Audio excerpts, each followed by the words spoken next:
Good afternoon. I am Wendy Singer, Director of Education at Illinois Holocaust Museum and Education Center. On behalf of our CEO, Susan Abrams, Board of Directors, staff, and volunteers, I am honored to welcome you, each of you, to today's program. As an institution grounded in the history and lessons of the Holocaust, that works to share universal lessons of humanity and generate awareness and action against injustices worldwide, we are honored to have you with us today for our virtual program, Voices of Conscience, Presidential Perspectives, a conversation with Clifton Truman Daniel, the grandson of President Harry S. Truman, Mary Jean Eisenhower, the granddaughter of President Dwight D. Eisenhower, and Scott Roosevelt, great-grandson of Franklin D. Roosevelt, moderated by NPR's Ari Shapiro. This is part of our Donald and Sue Pritzker Voices of Conscience lecture series, dedicated to the memory of Sue and Donald Pritzker, whose legacy of human decency and integrity continues in the promotion of civil and human rights. The purpose of these series are to educate the public and serve as a catalyst for intergroup dialogue about the Holocaust, genocide, and human rights issues. A huge thank you to our community partners listed on the slides before the start of the program.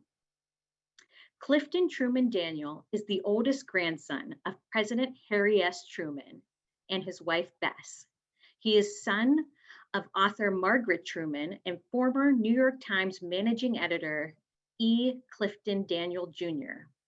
Mr. Daniel is honorary chairman of the board of the Truman Library Institute, nonprofit partner of Truman Presidential Library and Museum in Independence, Missouri, and board secretary of the Harry S. Truman Scholarship Foundation. He is author of Growing Up with My Grandfather, Memories of Harry S. Truman, and Dear Harry, Love Bess, Bess Truman's Letters to Harry Truman, 1919 to 1943.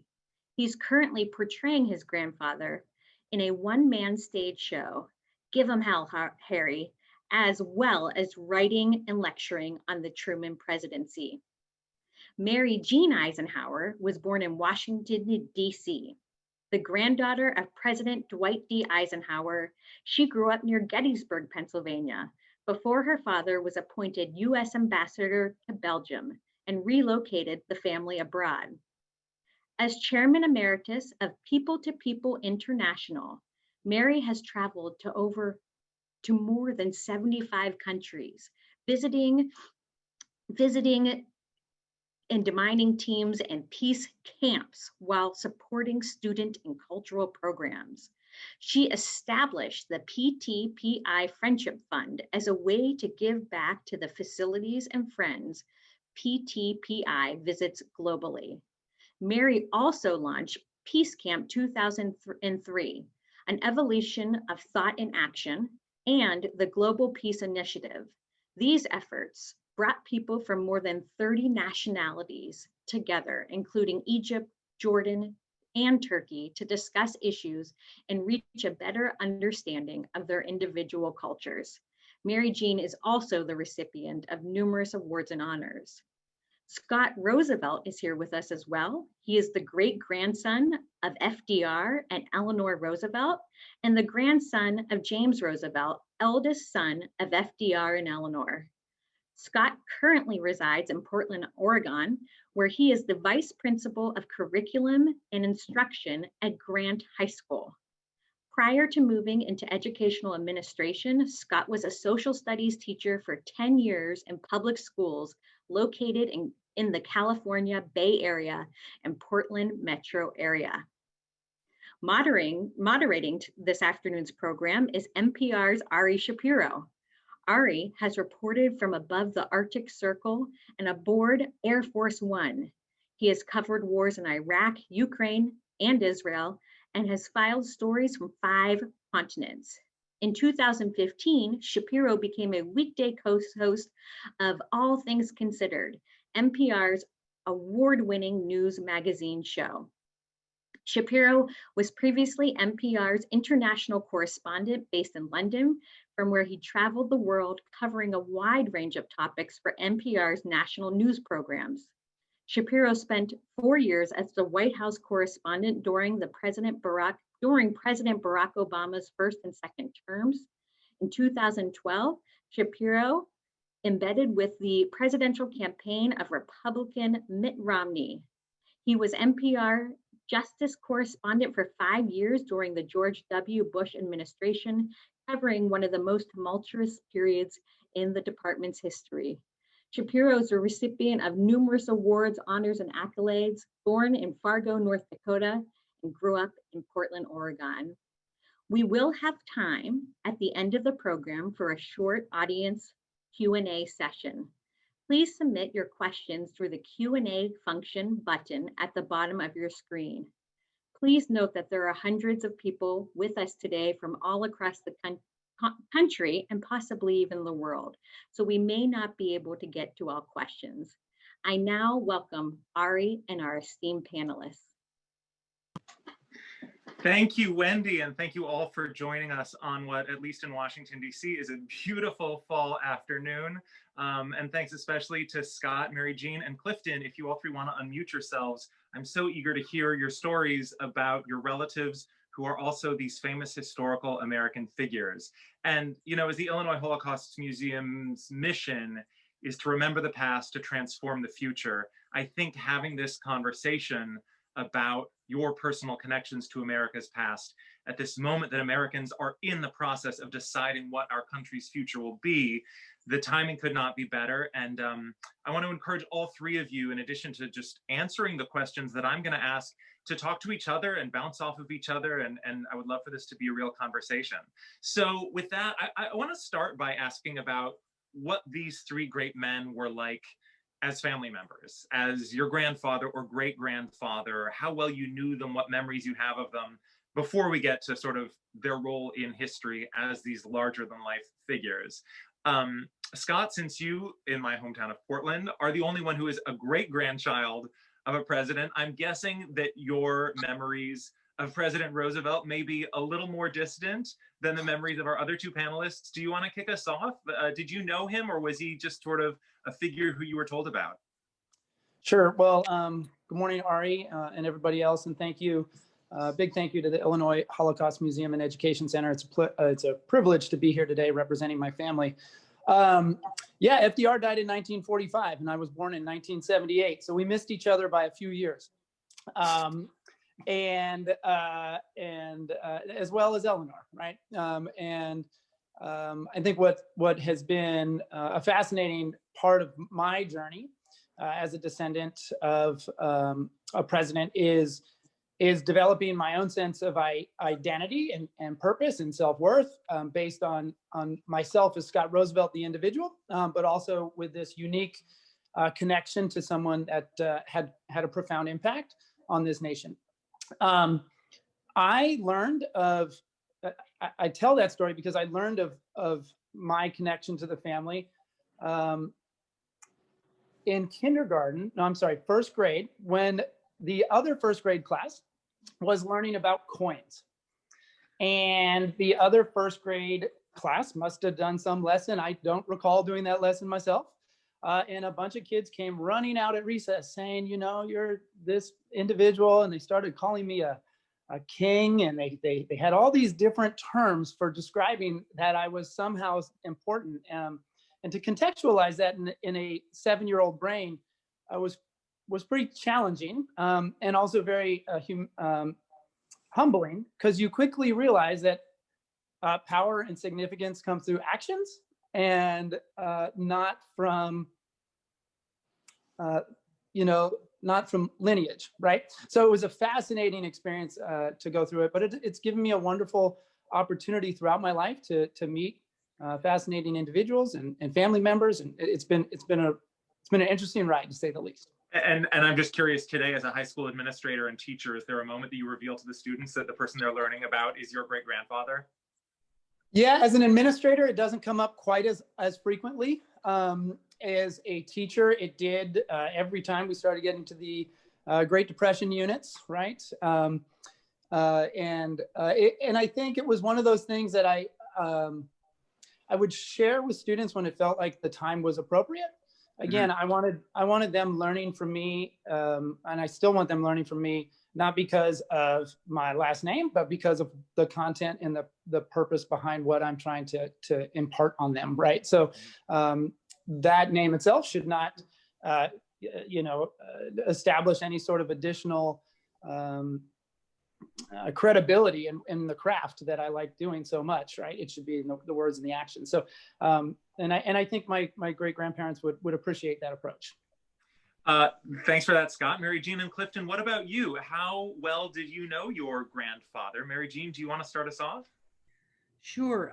I was 14 when he passed on, so I knew him pretty well. Our property abutted the Eisenhower farm, so we saw him, particularly after he retired, we saw him every day. My father was on staff at the White House while he was in office, so we would go to the White House and stay for long periods of time. So he was very much a influential part of our lives. He had an uncanny ability to like come home from the office, and it doesn't, as a child, it didn't even dawn on me it was the Oval Office. He was just coming home from the office, and he, every night he would take his change, and he had four, I started to say Republican, I mean elephants, right? Piggy bank. And he would divide the change up 4 ways. And at the end of the year, he would make all of us count the change that was in the piggy banks. And what we were off, he would take away from the grand total, and then the balance would go into our college funds. I'm just shocked that any president of the United States is carrying cash, has coins. Like, what is he buying a burger at McDonald's and getting the change in coins? Like, why would he have coins on him at all? I don't know, tip money. I just know every night he fed the elephants. What a great story. Clifton, do you have similar memories of President Truman? I have similar memories to Scott's. I didn't find out my grandfather had been president until 1st grade. No one in my family bothered to tell me. I went to 1st grade, and the teacher went around the room asking us for our names and a little bit about ourselves, and I apparently just said Clifton, and she said, "Wasn't your grandfather president of the United States?" And I came back with the brilliant reply, "I don't know. That's new to me." And I went home that afternoon, and my mother told this story almost to her dying day. I went home and I dropped my book bag at the door, and I marched across the living room, and I put my hands on my hips, and I said, "Mom, did you know that Grandpa Truman had been president of the United States?" And she looked at me like there was something seriously wrong with me, and said, "Yes, of course I did. But just remember something. Any little boy's grandfather can be president of the United States. Don't let it go to your head." Wow. Yeah, well, it didn't. I was 6. I didn't know what that meant. I went and turned on the television set. And you had to be careful, though, around Grandpa. He died very much like Mary Jean's experience. I was 15 when Grandpa died, so I knew him. We saw them on holidays and vacations. But early in my life, he came to New York to visit, stayed down the street at a hotel, and let himself in. He went for a 1-mile walk in the morning, 1 or 2 miles, went for a brisk walk, ate breakfast, grabbed all the newspapers he could find, brought them over to the house, threw them on the floor, and read until somebody woke up. And my younger brother and I were the first down one morning, and we almost got past him. He had the paper in front of his face, and we almost got past him into the den. And he caught us. He said, "Where are you going?" And I said, "Watch Bugs Bunny." And he said, "You don't want to do that." And I thought, yes, I do. That's why I was tiptoeing, trying to get past you. And he went in the den, he took down a book, and he brought it out, and he said, "You come here and sit by me. We're going to read." And my mother came down a little while later and stopped cold at the bottom of the steps. Neither one of us was moving or talking, not a hair out of place, while he read to us from a book with no pictures in it. And she said, "What are you reading to those two?" And he showed her the spine of the book. It was Thucydides, History of the Peloponnesian War, at 6 o'clock in the morning to a 4-year-old and a 2-year-old. So what do you think that said about him? He read like that all of his life. His eyesight was very bad. His parents got him glasses when he was 6 years old. And my great-grandparents they didn't give him comic books. You know, when he was 9 years old, his mother gave him a multi-volume set, 4 volumes, Great Men and Famous Women, each one of them a doorstop all by itself. And he read books like that all the rest of his life, books about history, books about people who made history. And I thought a 4-year-old should be able to absorb it as well. Yeah, well, yeah, Ari, I tried that. I went home years later when I was 40, and I asked my mother, I said, is that book still there? And she said, yeah, right, top shelf, right where he gave it to us, so there it is. And so I took it down, I got a glass of wine and started to read the book. I got about a page and a half in it, and I shut the book, drank the wine. It's tough reading. So, yeah. Before we get to their role as leaders, as historical figures, you know, Clifton, you said anybody's grandfather could grow up to be president. I would hope today somebody would say, or grandmother. And I'm curious about the first ladies who were your grandmothers, and in your case, Scott, great-grandmothers. Are there things about those women who were such important figures in their own right that you think the history books might not note, things that were well known to your family? Should we go in the same order, or which one of you would like to go first? Go ahead, Clifton. Okay. My grandmother, I think I often, when I give lectures, people will ask, not so much ask a question, but they will accuse my grandmother of having been sort of crabby and unhappy in Washington, and sometimes not even loving my grandfather because she left him all the time. And she did. She went home to Independence to help care for her aging mother. She was very devoted to her mother, and she went home. And so it was always a tug of war between my grandfather and my great grandmother over my grandmother. But I think the thing that people miss is that she was very good politically. She read his speeches, she critiqued. She had good political instincts. She had good opinions, and she had a good sense of humor, which kept him. He did too, which he often said if he didn't have a sense of humor, he couldn't do that job. That's interesting. I wonder if that's true of all 3 of the presidents whose family members we're talking to today. I don't know as much about Scott's as I know about Mary Jean's. I think that Mrs. Eisenhower had a good sense of humor. Yeah. But she was a funny lady. They asked her one time if it was true. Somebody asked my grandmother if it was true if she poured bourbon down the throat of a turkey, Thanksgiving turkey, to tenderize it. And my grandmother said, no, we pour bourbon down the throats of our guests and they just think the turkey's tender. Mary Jean, did your grandmother have a sense of humor? What was she like as a person? Well, she was multifaceted, let's say. Mm-hmm. She made very few public mistakes. In other words, she was always groomed and dressed to the T. But at home, she was utterly devoted to my grandfather. She was an activist, believe it or not. She was with the American Heart Foundation. She herself had a rheumatic heart, and of course, Granddad had a major history with heart trouble, and so she was very active with them. That was kind of her thing. But she was also a very Victorian woman, and she was determined that we were going to have the proper manners and everything. And she said that if I sit to her right, I'm the guest of honor. You know, and of course, it was always important to her that people walk away feeling better after they'd been with her than before, you know, the encounter or whatever. So she was always very tactful. And now, of course, you know, having my own grandchildren, I realized that she wanted me to sit to the right because she was keeping an eye on me. You know, I wasn't really the guest of honor. But by age 3, and I do still remember this, she taught me how to use a finger bowl. Wow. Wow. What today's generation, what in the world is a finger bowl? Have you taught your grandchildren how to use a finger bowl? Fingers in between courses, pardon me? Right. Yeah.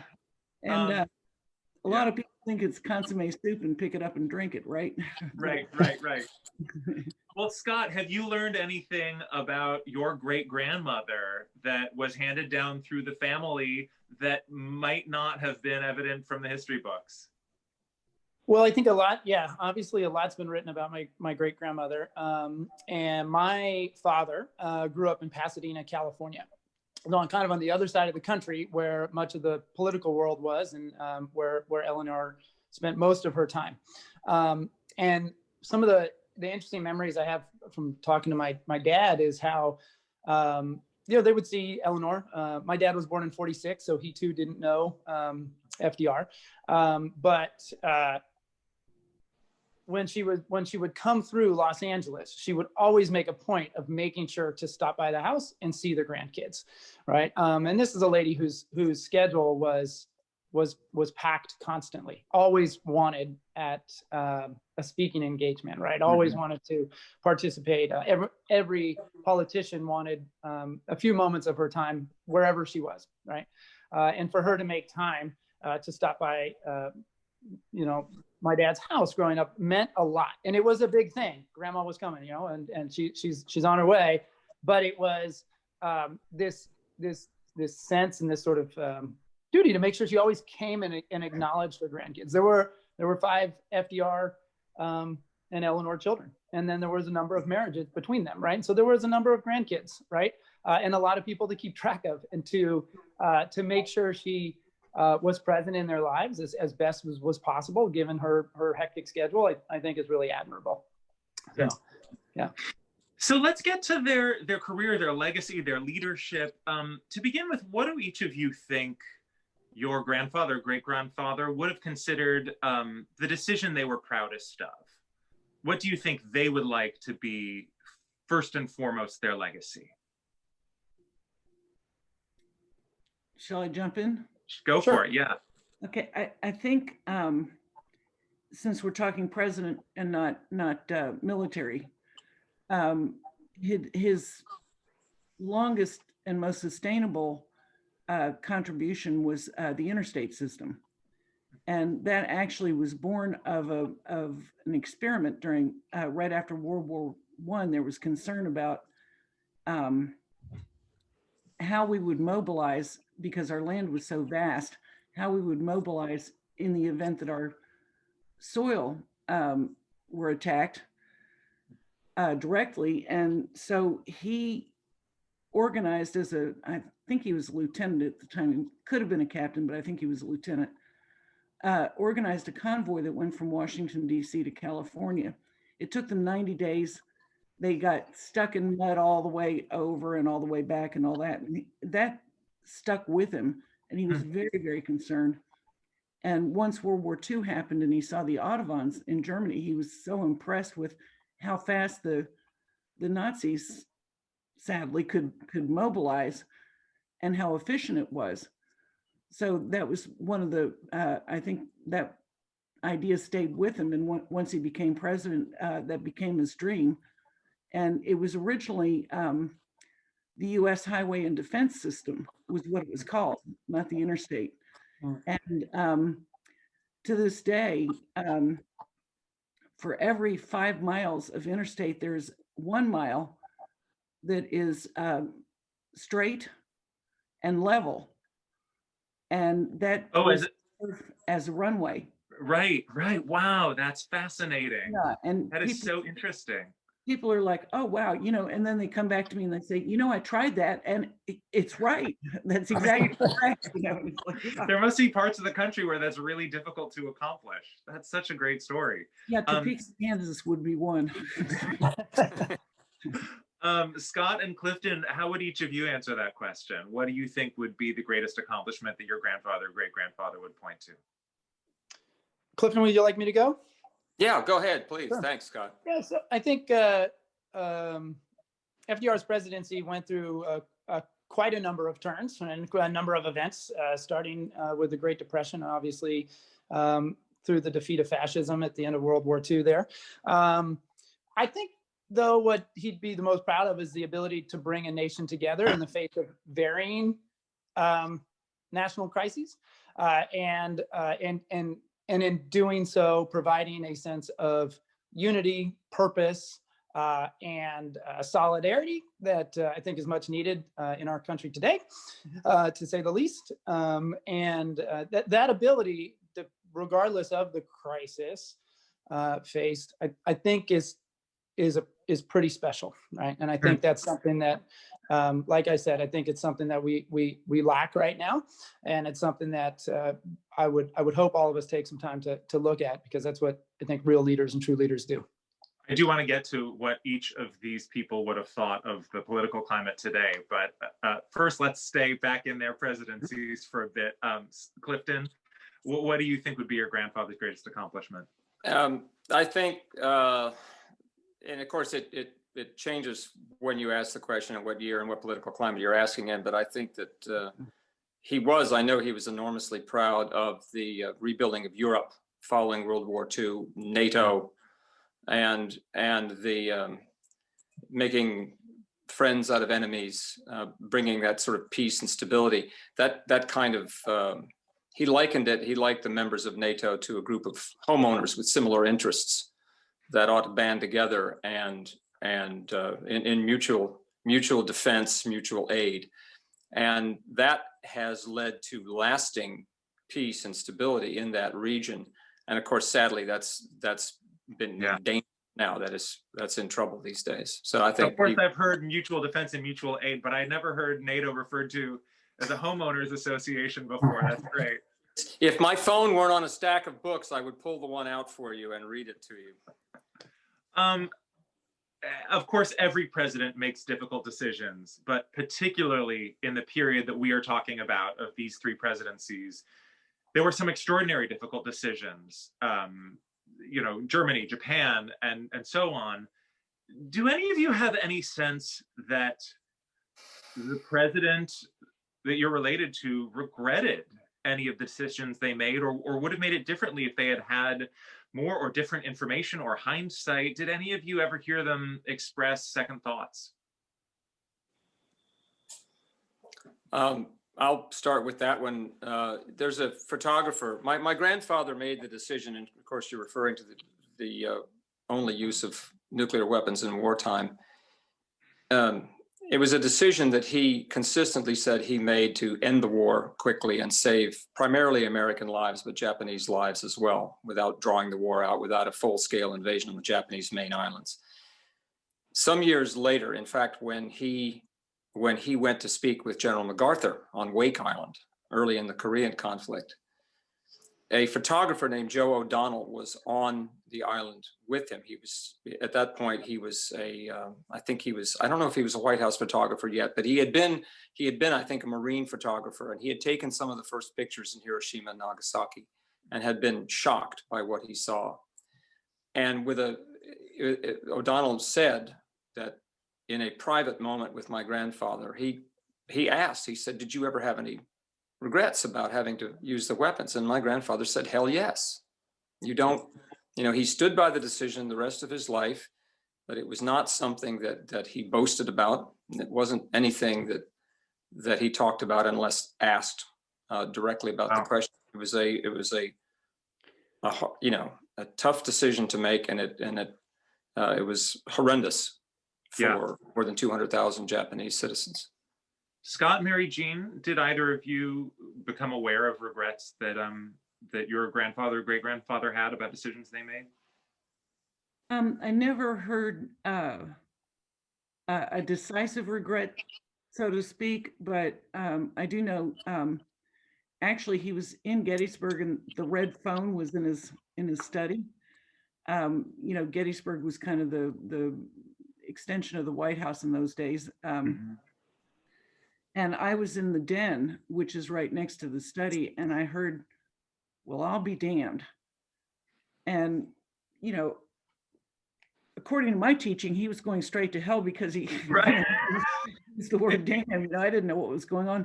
But that was when Gary Powers was shot down. That was during U2.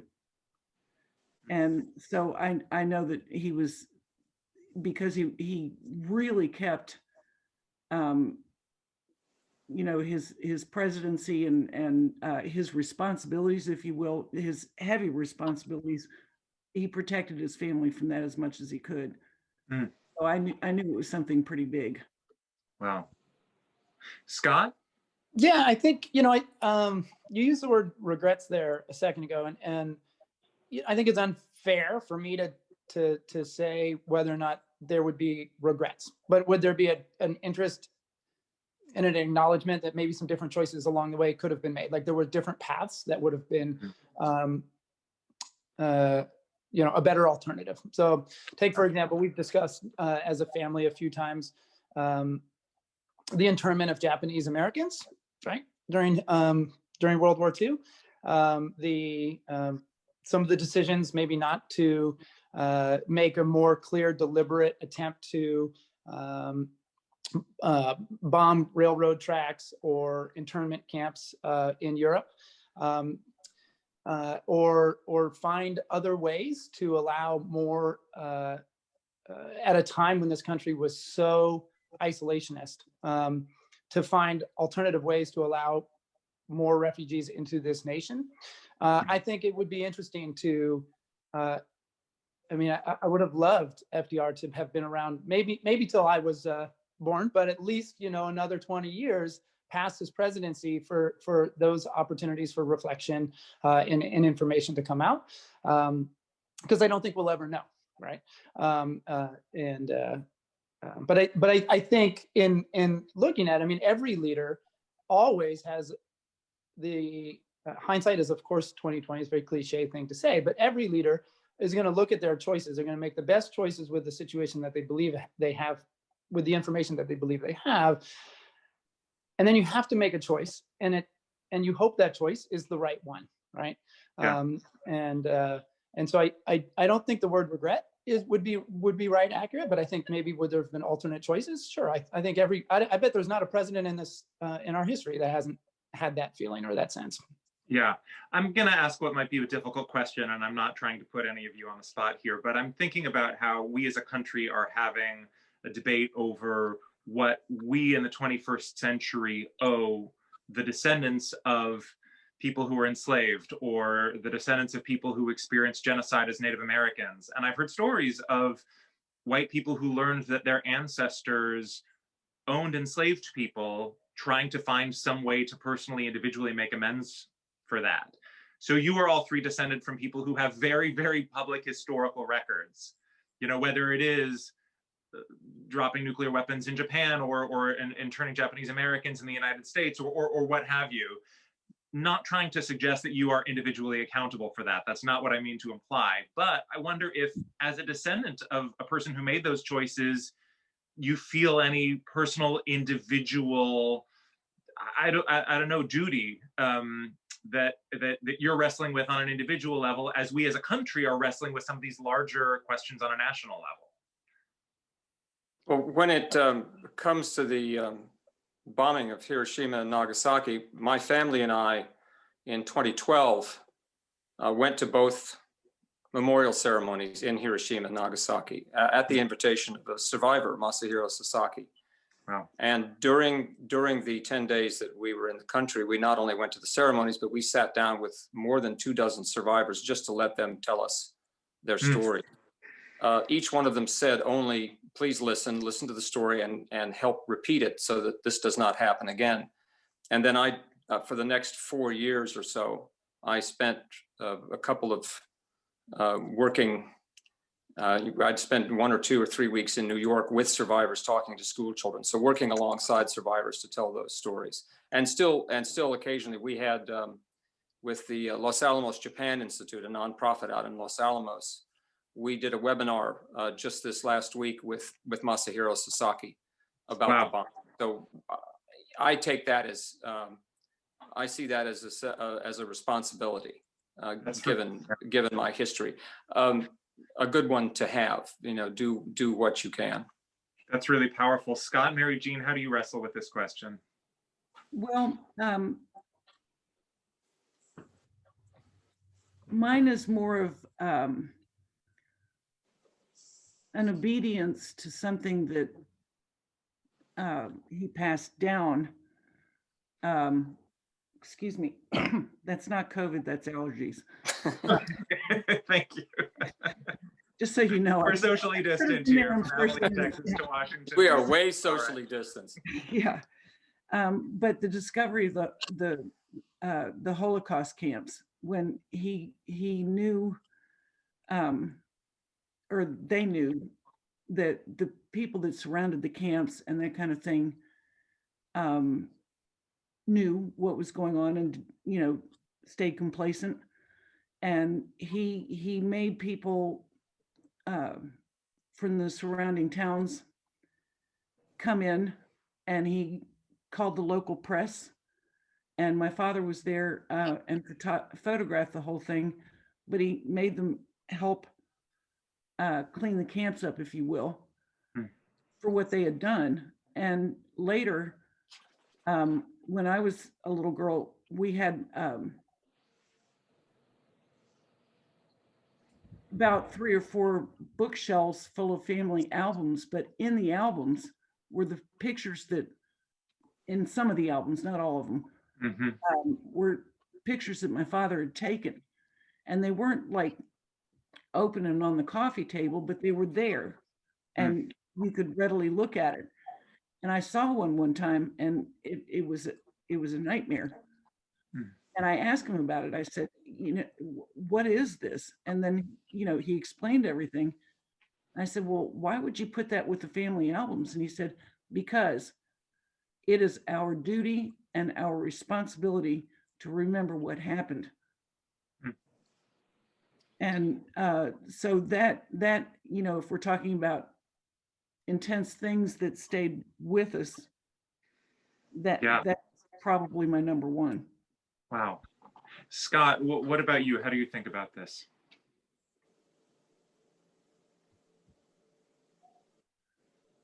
Oh, Scott appears frozen to me. I don't know if he appears frozen to the rest. Clifton, Mary Jean, are you able to see and hear? It looks like Scott's image is frozen. We can see you. I can't see Scott. Okay. Perhaps Wendy, who's helping to moderate, could send a note to Scott, and maybe if he leaves and hops back in, we can loop him back into the conversation. But until he's able to rejoin, let me move along with you, Mary Jean and Clifton, and just ask about leadership and how these men thought about the idea of what makes a great leader. I'm sure they could give a lecture and write a book on it, but if they were to name one thing, what do you think it would be? Grandpa always said that the job of a leader, the job of a president, is slapping, kicking, and kissing people to get them to do what they ought to do in the first place. Slapping, kicking, and kissing. That's good. Yeah, it's roughly in that order. Okay. But interesting that we saw it as, you know, not necessarily his own actions, but the way that he was able to get others to take action. Right. He led. Grandpa led by example. He was straightforward. He was honest. He took responsibility, and that was the job, was coming up with. And also, he also saw himself as, he said that you know, plenty of big business interests in Washington have lobbyists. He said the president is the lobbyist for the American people. So we have to do what's in the interest of the country. Nice. Mary Jean? Well, Granddad, both in family and in politics, and I think even in war, had an uncanny ability to, he was a solutions man. So he saw a lot of solutions, but he was very, you know, of course, dependent on those around him to carry out what he had thought of. And his ability that was amazing was he took very little credit, and everybody else thought it was their idea. You know, so, you know, he got buy-in, and he didn't care who got the credit as long as it got done. So, you know, it wasn't like his quote unquote legacy was probably the last thing on his mind. What he was worried about was the situation at hand. And I think our grandfathers were a lot alike that way. They said the same thing. Grandpa always said, it's amazing how much you can get done if you don't care who gets the credit. Right. Scott, I don't know if we have you back with us again. We're not seeing an image of you, but can you hear us? And are you able to speak so we can hear you? Oh, there you are. Okay, great. So Scott, we have moved the conversation forward a little bit, and we're talking about leadership And do you have a sense, if your great-grandfather were to name one quality that makes a great leader, what would he identify? I think a clear definition of purpose and confidence. I think those two things combined help people get behind the decisions that are being made, as well as believe that the decisions that are being made are ones that you truly support.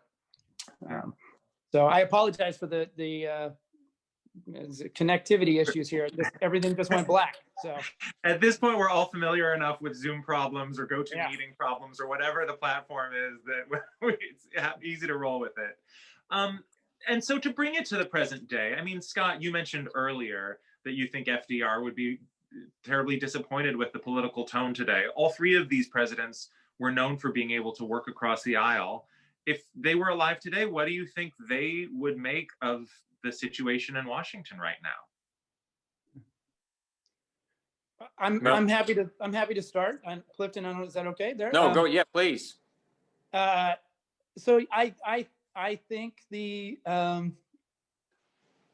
I think they would be very disappointed. I think this lack of ability for both parties to communicate and collaborate on policies and matters that are that need to be resolved to help all people living within the borders of this country and around the world is disappointing at best.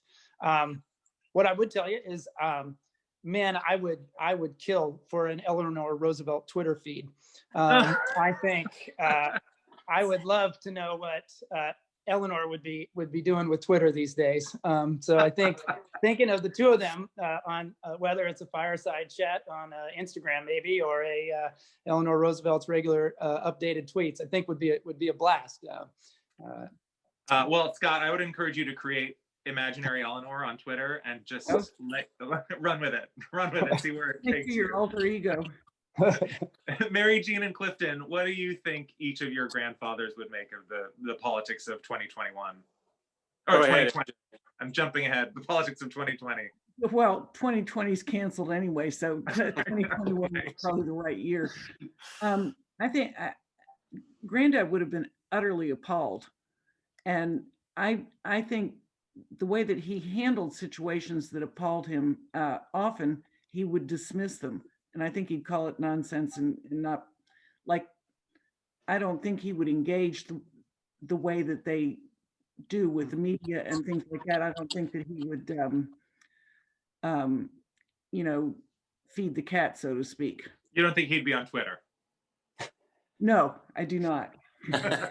And if he was, it would be something like, make sure your child is vaccinated against polio or something like that. But he wouldn't be calling the other side anything but a nice person, right? Right. Clifton? The joke at the Truman Library, Ari, my grandparents are buried in the courtyard of the Truman Library. And the joke is that in the last 4 years or so, the library has not had to tap into the town power grid because Grandpa is spinning so fast. That's great. And one thing that a story that I'll share that I liked. A friend of ours has a sister out west near your and Scott's neck of the woods. I don't know if it's Oregon, but she's a home health care nurse out there, and she had an elderly patient, and she was helping the woman fill out her mail-in voting, her mail-in ballot. Mm-hmm. And the woman looked at the ballot up one side and down the other, did not see anybody that she liked, and told the nurse to write in Harry Truman.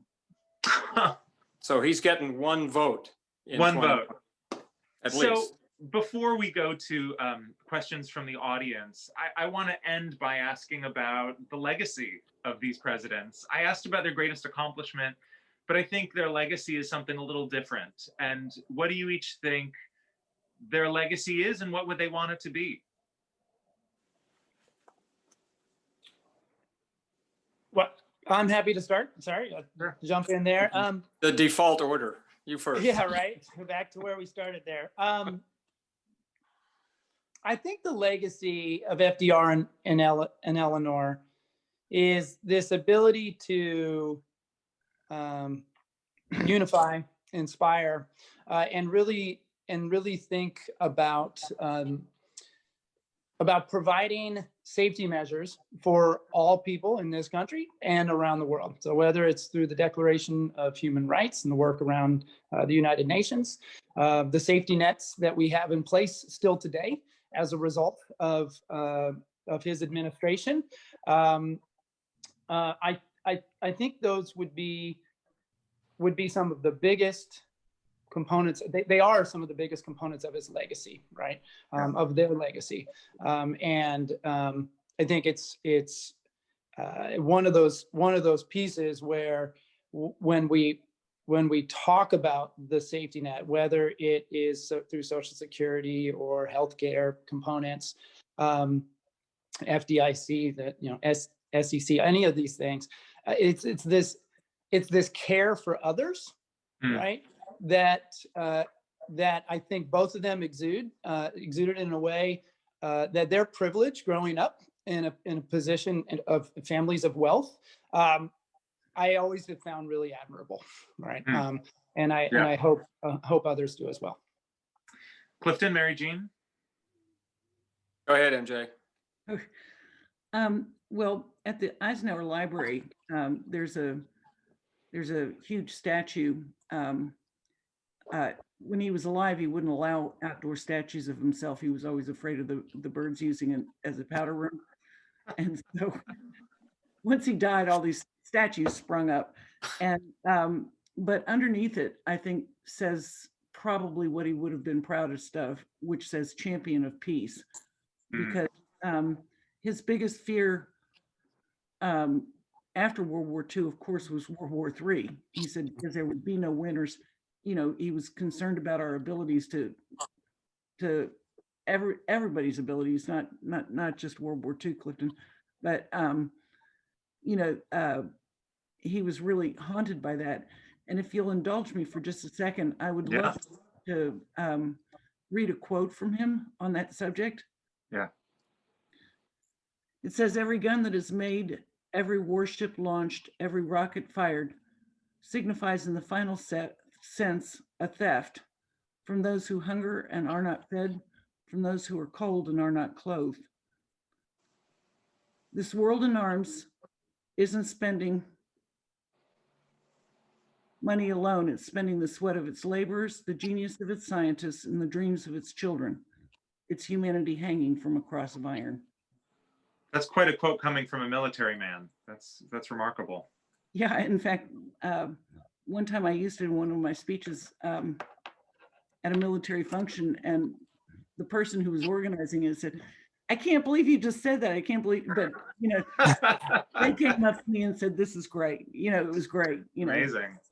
Yeah. Clifton, what do you think President Truman's legacy is or ought to be?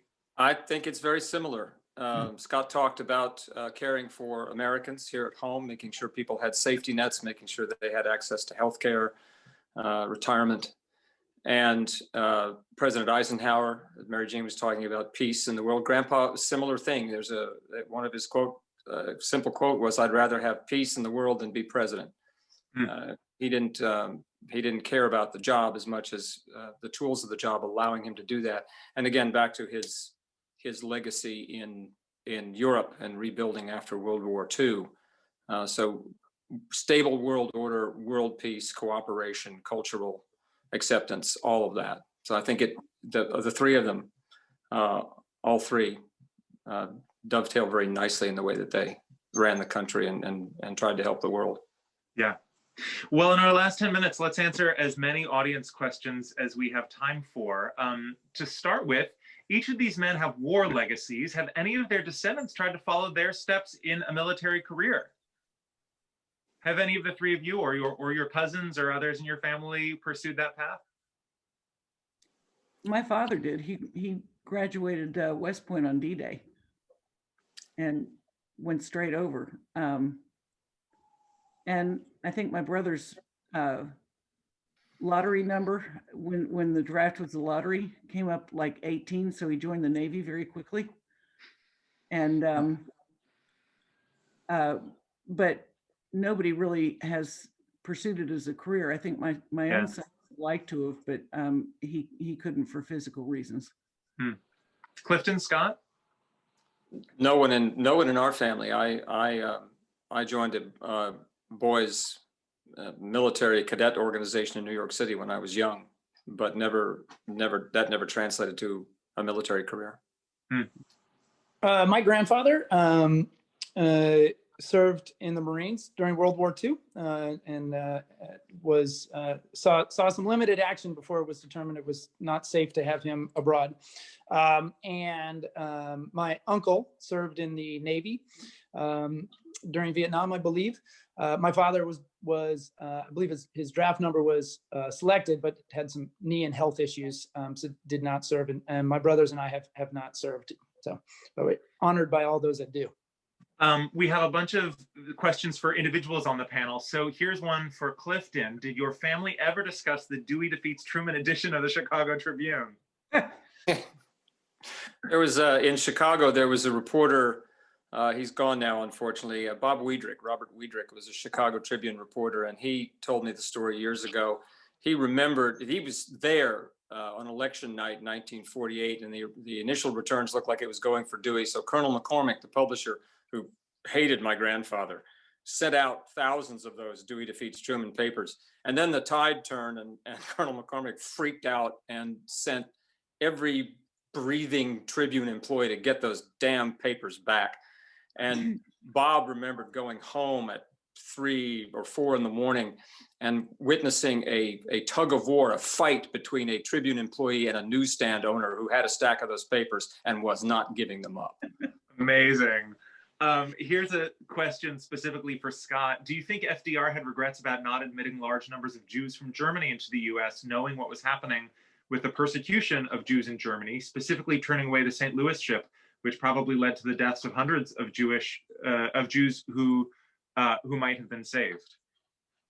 Yeah, so I think it goes back to that term regrets again, right? And I think that yes, I mean, I believe that both Franklin and Eleanor was very active in trying to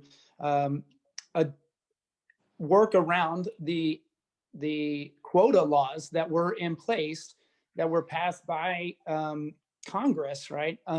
That were in place that sort of stymied the ability to do so.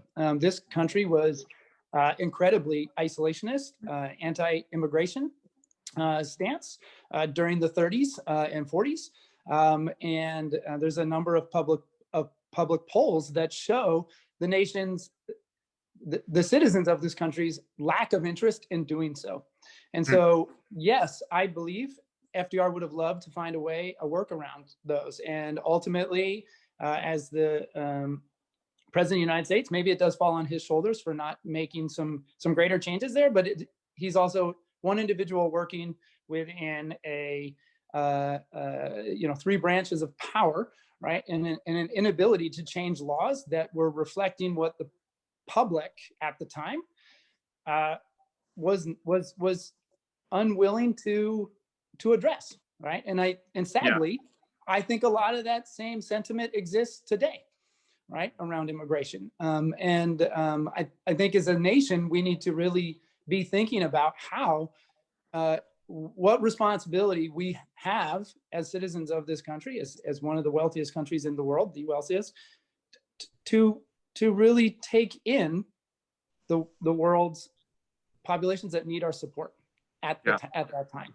Right. Here's a question for all 3 of you. What book would each of you recommend as the single best one to learn about your grandfather, great-grandfather's life? And you are absolutely allowed to name the book that you've written. Who wants to go first? Well, since I haven't written one, I'll go first.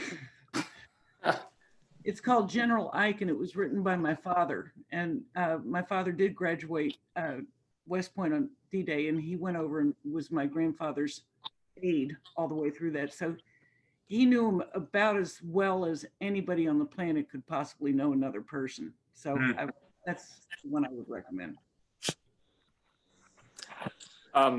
Family loyalty bids me say my mother's 1973 biography of my grandfather, Harry S. Truman. But David McCullough's book is pretty good too. What is the title of your mother's book? Harry S. Truman. Oh, it's called Harry S. Truman. Okay. Yeah. And she wrote Best W. Truman too. That's also it, but it told from a family perspective. So you get a daughter telling it, which makes it fun, makes it an interesting read. Scott? Yeah, I really enjoyed Doris Kearns Goodwin's book, No Ordinary Times. Time, I think that's a great read and does a good job sort of describing the many years he was in office. Here's a question for the full panel. How much influence do the first ladies have on their husbands' presidential decisions? Do you all have a sense of that? Yeah. My grandfather used to say, I wear the pants in the family. You know, that's kind of an old-fashioned term. Mm-hmm. He would add, but there's a little lace around the bottom. That's such a great image. But they definitely discuss things at length. In fact, my grandmother kept everything so confidential that when she would, make a comment on a current event, she always surprised me because I thought she was just kind of the little Victorian lady that, the hostess with the mostest kind of thing, and really on top of things. So. And if I'm going to jump in next, because I think Scott going to have the best answer to this with Eleanor Roosevelt. But my grandmother read Grandpa's speech as she critiqued. She was part and parcel of that. Although at the same time, she once said somebody asked her what the role of a political wife was, and she said it was to sit next to her husband, keep quiet, and make sure her hat was on straight. Sounds like Mimi. Yeah, neither one of them believed it. Yeah, right. You're Magnolias, right? There you go. Yeah, I think it's pretty evident Eleanor had a pretty influential role in steering some of the public policy and of FDR, particularly his work around those safety nets, right, and around what is right, whether it was advocating for people of color in a way that wasn't happening in the 40s, right? Whether it was pointing out possible flaws in decisions and plans, and kind of keeping. I guess I always feel that she did a really good job of keeping him on a true north compass, right, towards the things that the administration ultimately did, and I think a lot of that, many of those things. Were supported or championed by Eleanor behind the scenes. So to end, I wonder if you could each identify something that you think people today could stand to learn from your grandfather or great-grandfather. For those who might not have the time or inclination to read an entire book, what's one lesson of their life that you think would be useful for people listening to take with them? I have just a couple words. Yeah. Integrity, patience, diplomacy, open-mindedness, tolerance. Oh, did I say a couple words? Anyway. Keep going. Those are good. Those are good. I mean, those were all traits. Yeah. And I think really I could say that of all three of our ancestors, if you will, that decorum just doesn't exist anymore at the moment. I believe it'll be back, but because I think people have had enough. But all those things add up to one thing, and that's hope in your fellow man and or woman. And if you run out of hope, then you run out of everything. And so I think those are very important words and traits. Beautiful sentiment. Clifton, Scott? Do the job to the best of your ability. Take responsibility. He had that sign on his desk, the buck stops here. Yeah. He once told Colonel Tibbets, who flew the Hiroshima mission in the Enola Gay, he asked him if anybody had been giving him any grief over the weapon, the use of the weapon, and Tibbets said no, he hadn't. And Grandpa said, well, if they do, you tell them that it was my responsibility. I take full responsibility for that. So take responsibility, make the tough decisions, and remember who you work for. there's a good ending to the play, Give 'Em Hell Harry, where he says that it's time for him to leave the job now. And Benjamin Franklin said a couple of centuries ago that in a free society, the rulers are the servants and the people are their superiors and sovereigns. So therefore, for the former to return to the latter is not to demote them, but to promote them. And Grandpa says, my promotion is, again, to be one of you. And he actually said that. His promotion was to be United States citizen, again, in retirement. Such a great perspective. Scott? Yeah, I think a few things come to mind. The first is there's opportunity out of concern, chaos, or disorder, right? There's an opportunity for healing, for compassion, for confidence, and to bring people back together and heal a nation that is wounded. I also believe firmly that one of their legacies is the service to others, and that is one of the reasons why I entered the world of education, of public education, right? Is just for that matter. In fact, it hasn't been said just once. Wait, you're the great grandson of FDR and you're a high school social studies teacher? Huh, right? And that was a very intentional choice, right? To give back, to find ways, and all of my brothers, my two other brothers do this as well. And then the last thing I would say, and I think it's so often just overlooked because of the time that we were in. Let's not forget FDR couldn't walk, right? He was paralyzed, and as somebody who was physically disabled, right, served our nation as president of the United States for 13 years, right, and as governor for 4 years prior to that. And I don't think we recognize that as often as we should. Right? That anybody with the right core values, the right belief, the right service to others needs to be respected, listened to, and be given the same opportunities as others. Well, thank you so much for this thought-provoking, insightful, personal remembrance. Thank you to the Illinois Holocaust Museum and Education Center for bringing us all together, to everybody attending this conversation. And most especially to Clifton Truman Daniel, Mary Jean Eisenhower, and Scott Roosevelt for being so candid and thoughtful and inspiring. It's really been a pleasure. Thank you Thanks, so Ari. much, Ari. And thank you to all of you. This has been so thrilling, an utter honor and thrill. I wanted to just make a couple of quick announcements. In the chat box, you will see a survey from us. If you have a moment, please fill it out. We want to make sure that we are bringing you programming that is meaningful to you, and also would like to report back to our amazing funders. You'll also see our webpage, our events webpage listed in our chat box. We have some incredible programming coming up in the coming weeks. One is a Lunch and Learn, Sisters-in-Law, how Sandra Day O'Connor and Ruth Bader Ginsburg went to the Supreme Court and changed the world, with author Linda Hirschman, moderated by retired Judge Anne Claire Williams. And I also want to just give a heads up that we have a world-class symposium coming up called A Warning from History, the Nuremberg Trials 75 Years Later. That will be taking place on November 8th and 9th. And those are just a few of the many things that we have coming up.